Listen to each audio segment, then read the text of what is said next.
Hi guys, I'm Rick. Welcome to my kitchen. Today I'm making pressure cooker kielbasa and sauerkraut. Alright, I'm starting out here. I have 6 russet potatoes, medium to large, that I've washed, cleaned. I'm going to go ahead and dice these up. And I'm going to dice these up in fairly large chunks. Like quarter them.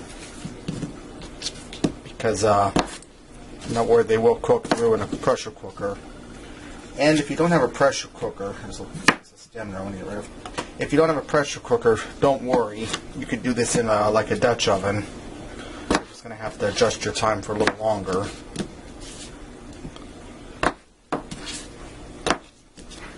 Alright, I have all my potatoes cut up into quarters and set aside. And if you want to peel them, feel free. I just decided to leave the skin on. Now I have 2 rings of Polish kielbasa. This is chicken and beef. This is fully cooked. You could also use raw, fresh if you like, uncooked. But I'm using the fully cooked. So I'm going to cut this into nice sized chunks here. Probably about 1 inch across or so.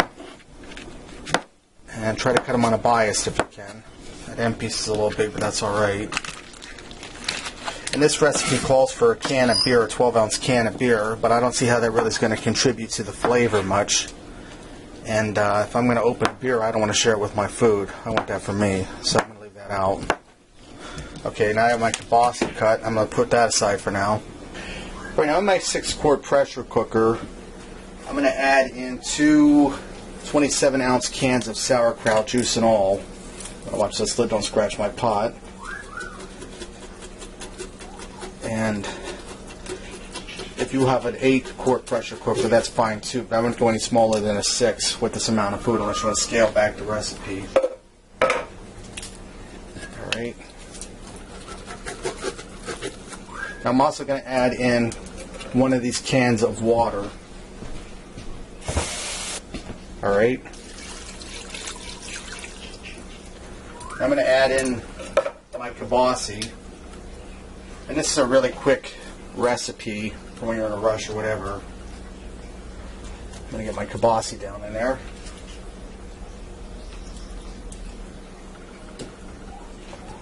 Alright. Then lastly, I'm going to add in my potatoes. And like I said, if you want to peel these potatoes, and I'm right up to my full line, so I wouldn't do any more than this in a pressure cooker this size or smaller. Now that I'm up to my full line here, I have all my ingredients in. I'm going to add a little bit of salt and pepper to this. Just a little bit.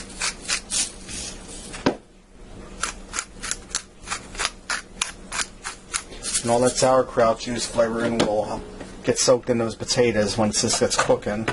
I'm going to close this up and set my valve on airtight. Alright, I'm going to set this on high pressure for 10 minutes.